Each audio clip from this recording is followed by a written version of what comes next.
नमस्ते प्यारे बच्चों, आप कैसे हैं? हाँ, सब खुश है। बच्चों, हम ज़रूरी खुराक नामक एकांगी पढ़ चुके हैं। उस पाठ भाग में हमें कुछ व्याकरण कार्य भी पढ़ना था। पन्ना संख्या 45 में हमें लघु सहायक क्रिया के बारे में പഠനാത്ത നമ്മുടെ പാഠപുസ്തകത്തിന്റെ 45-ാം പേജിൽ നമുക്ക് ലഘു എന്ന സഹായക ക്രിയയെക്കുറിച്ച് പഠിക്കുവാനുണ്ടായിരുന്നു അല്ലേ? वाक्यों में क्रियाएं होती है, कभी कभी सहायक क्रियाएं भी. വാക്യങ്ങളിൽ ക്രിയകളുണ്ടാവും, ചിലപ്പോഴൊക്കെ സഹായക ക്രിയകളും. ക്രിയ किसे कहते हैं? എന്താണ് ക്രിയകൾ? जिन शब्दों से किसी कार्य का करना या होना समझा जाए उसे क्रिया कहते हैं. जिन शब्दों से किसी कार्य का करना या होना समझा जाए उसे क्रिया कहते हैं. ഒരു പ്രവൃത്തി നടക്കുക അല്ലെങ്കിൽ സംഭവിക്കുക ഇവയെ കുറിക്കുന്ന വാക്കുകളാണ് ക്രിയകൾ. ഒരു പ്രവൃത്തി നടക്കുക അല്ലെങ്കിൽ ആ പ്രവൃത്തി संभविക്കുക. देखो, पढ़ना, चलना, गिरना. पढ़ना क्या है? പഠിക്കുക. चलना നടക്കുക. गिरना വീഴുക. मैं पढ़ता हूँ, ഞാൻ പഠിക്കുകയാണ്. ഇവിടെ ഞാൻ ചെയ്യുന്ന പ്രവൃത്തി എന്താണ്? പഠിക്കുക. तो इस वाक्य में पढ़ना मुख्य क्रिया है. मैं चलता हूँ, ഞാൻ നടക്കുകയാണ്. ഇവിടെ ഞാൻ ചെയ്യുന്ന പ്രവൃത്തി എന്താണ്? നടക്കുക. तो यहाँ चलना मुख्य क्रिया है. वो गिरता है, അവൻ വീഴുകയാണ്. ഇവിടെ പ്രവൃത്തി സംഭവിക്കുകയാണ്. വീഴുക. गिरना. तो इस वाक्य में मुख्य क्रिया गिरना है. तो क्रिया किसी काम का करना या होना है. ഇപ്പോൾ ക്രിയകൾ എന്താണെന്ന് കുട്ടികൾക്ക് മനസ്സിലായില്ലേ? अब हम सहायक क्रिया की ओर चलें. सहायक क्रिया क्या है? എന്താണ് സഹായക ക്രിയകൾ? मुख्य क्रिया की सहायता करने वाली क्रियाएं है सहायक क्रियाएं. मुख्य क्रिया की सहायता करने वाली क्रियाएं है सहायक क्रियाएं. വാക്യത്തിലെ പ്രധാന ക്രിയകളെ സഹായിക്കുന്ന ക്രിയകളാണ് സഹായക ക്രിയകൾ. देखो, मैं पढ़ने लगा. ഞാൻ പഠിക്കാൻ തുടങ്ങി. इस वाक्य में पढ़ना मुख्य क्रिया है. मैं पढ़ने, यहाँ पढ़ना मुख्य क्रिया है. फिर भी वाक्य का अर्थ पूर्ण नहीं है. मैं पढ़ने എന്ന് പറഞ്ഞു നിർത്തുമ്പോൾ ആ വാക്യത്തിന്റെ അർത്ഥം പൂർണ്ണമായില്ല.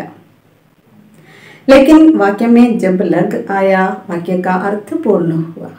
मैं पढ़ने लगा, അവിടെ ലഗ് എന്ന സഹായക ക്രിയ ചേർത്തപ്പോൾ വാക്യത്തിന്റെ അർത്ഥം പൂർണ്ണമായി.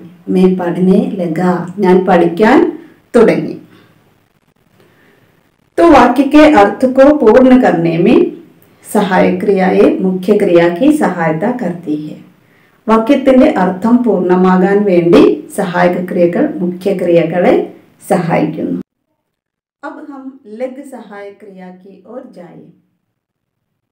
ഇനി നമുക്ക് ലഘു എന്ന സഹായക ക്രിയയെ കുറിച്ച് പഠിക്കാം. देखो, लड़का पढ़ने लगा.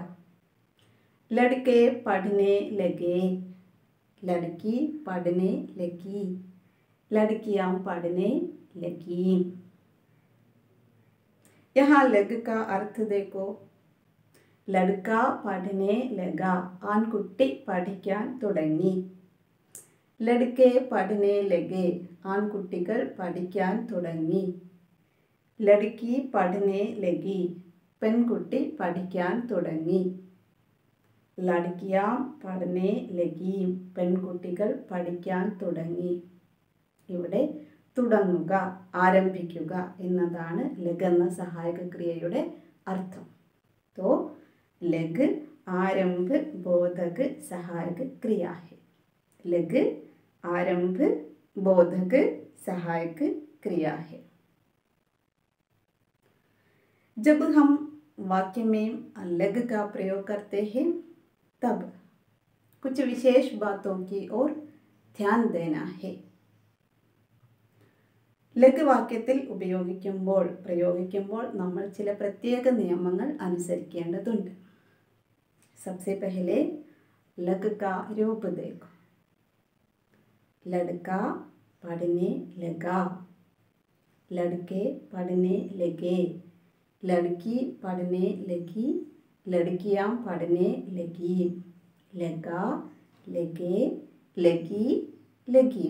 यहाँ लग का रूप बदलता रहता है. ഇവിടെ ലഗ് എന്ന സഹായക ക്രിയയുടെ രൂപം മാറിക്കൊണ്ടേയിരിക്കുന്നുണ്ട് അല്ലേ? वाक्य में कर्ता को देखो. लड़का पुल्लिंग शब्द है, एक वचन है. लड़का पुल्लिंग शब्दമാണ്, ഒരു കുട്ടിയാണ്, ആൺകുട്ടി, ഏകവചനമാണ്. लग का रूप देखो. लगा पुल्लिंग है, एक वचन है. दूसरे वाक्य में देखो. लड़के पुल्लिंग शब्द है, बहुवचन है, പുല്ലിംഗമാണ്.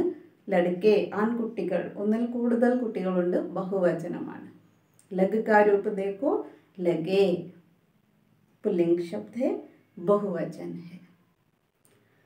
तीसरे वाक्य में देखो. लड़की एक वचन है, स्त्रीलिंग है. और लग का रूप देखो. लगी स्त्रीलिंग एक वचन है. चौथे वाक्य में देखो. लड़कियां बहुवचन है, स्त्रीलिंग है. लग का रूप देखो. लगी स्त्रीलिंग बहुवचन है. तो वाक्य के कर्ता के लिंग और वचन के अनुसार लग का रूप बदलता रहता है. वाक्य के कर्ता के लिंग और वचन के अनुसार लग का रूप बदलता रहता है. വാക്യത്തിലെ കർത്താവിൻ്റെ ലിംഗവചനമനുസരിച്ച് ലഗ് എന്ന സഹായക ക്രിയയുടെ രൂപം മാറിക്കൊണ്ടേയിരിക്കും. अब वाक्य के मुख्य क्रिया को देखो. लड़का पढ़ने, लड़के पढ़ने, लड़की पढ़ने, लड़कियां पढ़ने. यहाँ मुख्य क्रिया का अंतिम अक्षर ने होता है. मुख्य क्रिया എല്ലാം അവസാനിക്കുന്നത് ने എന്ന അക്ഷരത്തിലാണ്. तो जब वाक्य में लग आता है तब मुख्य क्रिया का अंतिम अक्षर ने होता है. लग എന്ന സഹായക ക്രിയ ഉപയോഗിക്കുമ്പോൾ മുഖ്യ ക്രിയയുടെ അവസാനത്തെ അക്ഷരം ने എന്നായിരിക്കും. अब वाक्य में कर्ता को देखो. लड़का, लड़के, लड़की, लड़कियां. असल में ये वाक्य भूतकाल के हैं. कर्ता के साथ ने प्रत्यय जोड़ना है. യഥാർത്ഥത്തിൽ ഈ വാക്യങ്ങൾ ഭൂതകാലത്തിലേതാണ്. നിയമമനുസരിച്ച് കർത്താവിൻ്റെ കൂടെ ने പ്രത്യയം ചേർക്കേണ്ടതാണ്. लेकिन जब वाक्य में लग आता है कर्ता के साथ प्रत्यय नहीं जोड़े जाते. കർത്താവിൻ്റെ കൂടെ പ്രത്യയം വരില്ല. നമ്മൾ വാക്യത്തിൽ ലഗ് ഉപയോഗിക്കുമ്പോൾ കർത്താവിൻ്റെ കൂടെ പ്രത്യയം ചേർക്കേണ്ടതില്ല. കർത്താവ് സ്വതന്ത്രമായി നിൽക്കും. तो जब वाक्य में लग आता है कर्ता के साथ प्रत्यय नहीं जोड़े जाते हैं. ഇപ്പോൾ പ്രധാനപ്പെട്ട 3 നിയമങ്ങളാണ് നമ്മൾ പഠിച്ചത്. വാക്യത്തിലെ കർത്താവിൻ്റെ ലിംഗവചനമനുസരിച്ച്